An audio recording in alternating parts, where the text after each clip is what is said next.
Sulit ya punya uang. Rasanya kalaupun kita punya uang, lebih sulit untuk menyimpannya daripada menggunakannya. Buktinya sekarang kita tidak punya uang yang banyak di dalam dompet kita. Yang padahal kita bekerja setiap hari sampai membabi buta. Tapi ya begitulah sifat alami kita. Kita selalu terjebak pada nafsu yang selalu membuat kita menginginkan banyak hal. Yang kadang uang yang kita miliki tidak cukup untuk membuat kita merasa puas dari keinginan-keinginan impulsif tersebut. Makanya kita sering terjebak dalam proses berbelanja yang kita tidak butuhkan, di mana kita men-scroll TikTok, men-scroll toko-toko online yang ada di dalam smartphone kita, yang pada akhirnya membuat kita membeli sebuah barang hanya karena barang tersebut menarik di mata kita. Padahal barang tersebut tidaklah kita butuhkan. Maka dari itu di sini saya sudah mengumpulkan 8 solusi untuk kamu yang tidak punya uang, yang mana bisa kamu terapkan sehingga kamu memiliki lebih banyak uang daripada biasanya. Jadi tanpa berlama-lama kita langsung saja ke solusi yang pertama, yaitu mencari pekerjaan sampingan. Kita kesampingkan dulu proses belanja impulsif atau proses mengeluarkan uang yang biasa kita lakukan. Dan mari kita fokus untuk menambah uang yang kita miliki atau mencari uang yang tidak kita miliki saat ini, yaitu dengan menambah atau mencari pekerjaan sampingan. Saya akan menjelaskan secara lebih detail jenis-jenis pekerjaan sampingan yang bisa kamu terapkan dalam hidup kamu. Jadi pekerjaan itu ada 2 jenis, atau sumber pendapatan itu ada 2 jenis. Yang pertama disebut dengan active income, di mana active income ini adalah sebuah penghasilan di mana kamu tidak akan mendapat uang kalau kamu tidak mengerjakannya. Kemudian yang kedua adalah passive income, yaitu sebuah penghasilan di mana walaupun kamu sedang tidak mengerjakan pekerjaan tersebut, pendapatan kamu tetap bertambah dan kamu tidak perlu repot-repot untuk bersusah payah dengan sangat keras hanya untuk mendapatkan uang lebih. Jadi, uanglah yang bekerja untuk kamu atau pekerjaanlah yang menghasilkan uang sendiri untuk kamu. Dan jika kamu bertanya, sebaiknya saya bekerja di bidang apa atau saya mendapatkan penghasilan di sektor apa? Ada baiknya kamu menerapkan kedua jenis sumber pendapatan ini. Tapi bagi kamu yang tidak memiliki pekerjaan sama sekali atau masih belum bekerja sama sekali, sebaiknya kamu mencari pekerjaan aktif dulu. Nah setelah kamu mendapatkan pekerjaan aktif, barulah kamu menambah pekerjaan sebagai pekerjaan sampingan, yang mana seharusnya dalam bentuk sumber pendapatan pasif. Jadi kita akan langsung saja ke sumber pendapatan pasif, di mana sumber pendapatan pasif ini bisa berupa investasi ataupun pekerjaan-pekerjaan dalam dunia online. Dan bagi kamu yang sudah memiliki pekerjaan setiap harinya dan kamu ingin menambah pekerjaan, kamu bisa mencoba untuk menerapkan teknologi atau internet. Di luar sana ada banyak sekali pekerjaan yang bisa kamu manfaatkan dengan internet. Contohnya, kamu bisa menjadi afiliator di TikTok yang mungkin akan terlihat sebagai pendapatan aktif tapi penghasilannya cukup besar. Dan kalau kamu ingin sumber pendapatan pasif, kamu bisa menjadi seorang microstocker yang mana menjual foto atau footage dan juga menjadi seorang YouTuber. Dan kalau kamu memiliki beberapa uang modal, kamu bisa mencoba untuk membangun usaha kamu sendiri. Tapi membangun usaha juga termasuk sumber pendapatan aktif yang mana bisa kamu terapkan di sela-sela pekerjaan utama kamu. Ingat, kita sebaiknya memiliki 2 sumber penghasilan, entah itu aktif atau pasif, tapi alangkah baiknya kita memiliki sumber pendapatan aktif dan pasif sekaligus. Karena hanya dengan itu kita bisa mampu untuk menghasilkan lebih banyak uang setiap harinya. Kemudian solusi untuk kamu yang tidak punya uang yang kedua adalah jual barang yang tidak diperlukan. Selama hidup kita pasti mengumpulkan banyak barang-barang yang sudah kita beli sebelumnya. Beberapa mungkin dari barang tersebut sudah rusak, tapi pastinya ada banyak sekali barang kamu yang masih layak untuk digunakan. Misalnya alat-alat elektronik dan alat-alat yang sekiranya kamu beli entah karena alasan apapun sebelumnya, yang sekarang tidak kamu gunakan lagi. Nah, kamu bisa mencoba untuk menjual barang yang tidak diperlukan ini untuk mendapatkan uang.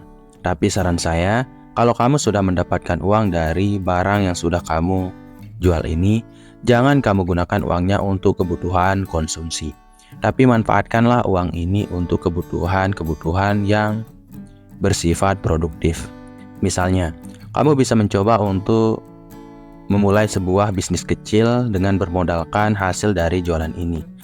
Dan kalaupun kamu harus memenuhi kebutuhan kamu sehari-hari dari barang yang kamu jual yang tidak diperlukan ini, kamu bisa menggunakan sisa atau sebagian dari hasil penjualan barang kamu ini, yang mana 50% untuk kebutuhan, yang sisanya itu bisa kamu manfaatkan untuk menjadi modal usaha. Kemudian solusi yang ketiga adalah manfaatkan keterampilan yang kamu miliki. Sebagai manusia, kita pasti memiliki keterampilan kita masing-masing.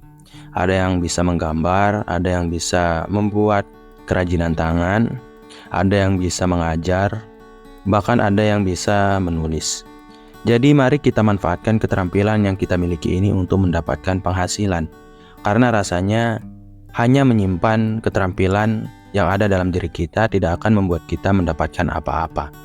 Paling tidak kita ajarkanlah keterampilan tersebut lewat cara-cara yang kita mampu. Misalnya, kalau kamu mampu dan pintar dalam menulis dan kamu memiliki skill yang ingin kamu bagikan tentang menggambar, kamu bisa membuat tulisan-tulisan seperti artikel untuk mengajarkan orang bagaimana cara menggambar yang baik dan benar. Kamu juga bisa mencoba untuk membuat sebuah channel YouTube. Intinya, kalau kamu memiliki sebuah keterampilan, tawarkanlah jasa kamu atau juallah jasa yang kamu miliki ini. Misalnya kamu membuka jasa melukis orang, menulis untuk sebuah blog, atau menjadi copywriter misalnya. Atau mungkin kamu ingin menjual sebuah produk yang kamu buat secara mandiri. Misalnya kamu membuat karya seni kamu sendiri dan kamu jual secara komersial di luar sana. Apapun itu, intinya manfaatkanlah keterampilan kamu. Dan kalau kamu memiliki satu buah keterampilan, mulailah cari cara yang paling efektif untuk bisa mendapatkan uang dari keterampilan yang kamu miliki ini. Dan kalau kamu sadar, yang saya lakukan juga sama seperti itu. Saya mencoba untuk memanfaatkan keterampilan saya dengan membuat video-video ke dalam channel YouTube ini. Kemudian, solusi untuk kamu yang tidak punya uang yang keempat adalah mari kita mengurangi pengeluaran. Saatnya kita mengurangi pengeluaran. Tadi kita sudah mencoba untuk mencari sumber-sumber pendapatan. Karena memang bagaimanapun banyaknya sumber pendapatan yang kita miliki, kalau kita tidak paham bagaimana untuk mengolah uang yang sudah kita miliki, kita akan cenderung untuk mengeluarkan uang tersebut secara lebih cepat. Kita pada akhirnya tidak akan memiliki banyak uang di dalam dompet kita. Maka dari itu, kurangilah pengeluaran. Ini adalah satu-satunya cara untuk menjadi orang yang lebih banyak uang. Mengurangi pengeluaran ini bisa kamu lakukan dengan membuat anggaran bulanan. Jadi catatlah keperluan kamu setiap harinya, yang mana kira-kira kamu biasanya menghabiskan uang untuk apa saja. Dan setelah kamu membuat daftar dari semua jenis pengeluaran kamu, buatlah alokasi yang jelas. Misalnya untuk kebutuhan pokok, kamu akan menghabiskan sekitar 500.000 misalnya dari gaji yang kamu miliki. Dan catatlah semuanya sampai tuntas. Dan jangan lupa untuk terlebih dahulu mencatat jumlah pendapatan yang kamu miliki, sehingga kamu memiliki pedoman berapa yang harus kamu sisihkan dari uang yang kamu dapatkan dari pekerjaan kamu setiap bulannya. Sehingga nanti di akhir kamu paham berapa persen yang bisa kamu tabung dari jumlah penghasilan yang sudah kamu dapatkan, ataupun untuk kamu investasikan. Jadi intinya, buatlah anggaran dan evaluasilah anggaran tersebut secara berkala. Karena biasanya pengeluaran yang kita lakukan selama 1 bulan kadang melenceng dari anggaran yang sudah kita tetapkan sebelumnya. Jadi evaluasilah pengeluaran kamu atau anggaran keuangan kamu setiap akhir bulan untuk melihat berapa uang yang bocor atau kelebihan belanja yang kamu lakukan. Kemudian solusi untuk kamu yang tidak punya uang yang kelima adalah cari bantuan dari keluarga atau teman. Jadi kita pasti memiliki keluarga-keluarga yang peduli kepada kita. Kita juga pasti memiliki teman-teman yang sayang kepada kita. Dan disinilah saatnya kita meminta bantuan kalau kita merasa bahwa kita sudah berjuang sangat keras namun tidak mendapatkan hasil.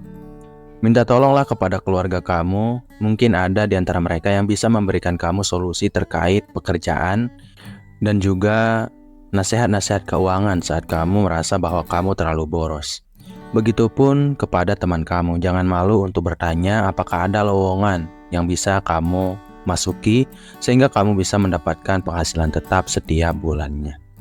Kemudian solusi untuk kamu yang tidak punya uang yang keenam adalah manfaatkan program bantuan pemerintah. Pemerintah selalu memberikan bantuan-bantuan kepada masyarakat kecil, apalagi jika kamu adalah seorang pebisnis kecil-kecilan. Pemerintah juga memberikan beberapa jenis bantuan untuk pebisnis. Maka dari itu akan sangat rugi rasanya jika kita tidak bisa memanfaatkan program bantuan pemerintah ini untuk paling tidak memperkecil jumlah pengeluaran yang kita lakukan selama 1 bulan penuh. Taruhlah kita dalam 1 bulan penuh kita melakukan pengeluaran untuk kebutuhan pokok sebesar 1 juta rupiah. Dan kita mendapatkan bantuan pemerintah yang mana berjumlah 300 ribu rupiah. Dengan kata lain kita memiliki uang lebih sejumlah 300 ribu rupiah yang bisa kita manfaatkan untuk memperluas atau mengekspansi bisnis yang kita sudah miliki ataupun untuk memulai sebuah bisnis kecil-kecilan baru yang sekiranya kita ingin usahakan. Jadi jika kamu belum mendapatkan program bantuan, berusahalah sampai kamu mendapatkannya karena itu akan sangat membantu bagi kita yang tidak punya uang. Kemudian solusi untuk kamu yang tidak punya uang yang ketujuh adalah pelajari investasi kecil-kecilan. Kamu bisa menginvestasikan uang bantuan yang kita bahas sebelumnya dari pemerintah itu dengan tentu saja dengan investasi yang kecil-kecilan karena jumlahnya hanya 300 ribu. Jadi apa sih jenis investasi kecil-kecilan? Tapi tentu saja jenis investasi yang bisa kamu kelola tergantung lingkungan dan pemahaman kamu tentang berbagai hal. Jika kamu adalah orang yang paham tentang teknologi ataupun keuangan secara paling tidak mendasar gitu, kamu bisa mencoba untuk berinvestasi di reksadana maupun saham kalau kamu memiliki niat yang kuat. Intinya pelajarilah setiap jenis investasi tersebut agar kamu bisa paling tidak uang yang kamu simpan tidak terkena inflasi. Dan paling baik kamu akan mendapatkan keuntungan dari investasi yang kamu lakukan. Kemudian bagi kamu yang tidak terlalu ingin ribet dengan mempelajari reksadana, saham, properti, karena kamu merasa uang yang kamu miliki masih sangat sedikit, kamu bisa membeli hewan-hewan ternak untuk menjadi aset atau tempat kamu berinvestasi. Membeli kambing, ayam, sapi dan sebagainya juga termasuk bagian dari investasi. Karena hasil dari berternak itu akan kamu dapatkan nanti. Dan hewan ternak tidak akan terkena inflasi karena dia akan terus bertumbuh seiring berjalannya waktu. Tentu saja berinvestasi memiliki resiko-resikonya tersendiri. Dan disinilah kamu harus belajar lebih banyak tentang bidang investasi yang ingin kamu geluti. Kemudian solusi untuk kamu yang tidak punya uang yang terakhir adalah dengan menggunakan aplikasi penghasil uang. Jadi ini bukan judi yang saya maksudkan di sini sebagai sebuah aplikasi menghasilkan uang. Ada banyak sekali aspek atau cara. Misalnya sebuah website yang mengharuskan kamu untuk mengisi survei-survei untuk mendapatkan uang. Jadi kamu hanya perlu mengisi sebuah survei dalam website tersebut dan kamu akan mendapatkan uang setelah survei yang kamu isi selesai. Ini akan sangat efektif untuk mendapatkan penghasilan tambahan walaupun jumlahnya sedikit. Tapi ingat, jika kamu ingin menggunakan cara ini, ada banyak sekali aplikasi di luar sana yang kadang tidak sehat. Yang perlu kamu lakukan dan pahami adalah lihatlah apakah aplikasi tersebut membutuhkan jasa atau produk kamu. Karena tanpa adanya jasa ataupun produk yang kamu buat, sudah pasti aplikasi tersebut adalah aplikasi yang tidak sehat atau bisa merugikan. Karena menghasilkan uang biasanya bersumber dari dua aspek tersebut, yaitu jasa yang kita berikan dan yang dibeli oleh orang lain. Kemudian yang kedua adalah produk yang kita buat yang menghasilkan uang karena kita jual ataupun karena kita menampilkan iklan di dalam produk tersebut seperti YouTube dan tulisan-tulisan di dalam blog. Jadi mungkin itu saja untuk video kali ini. Semoga video ini bermanfaat bagi kamu dan kita semua. Sekian, wassalam.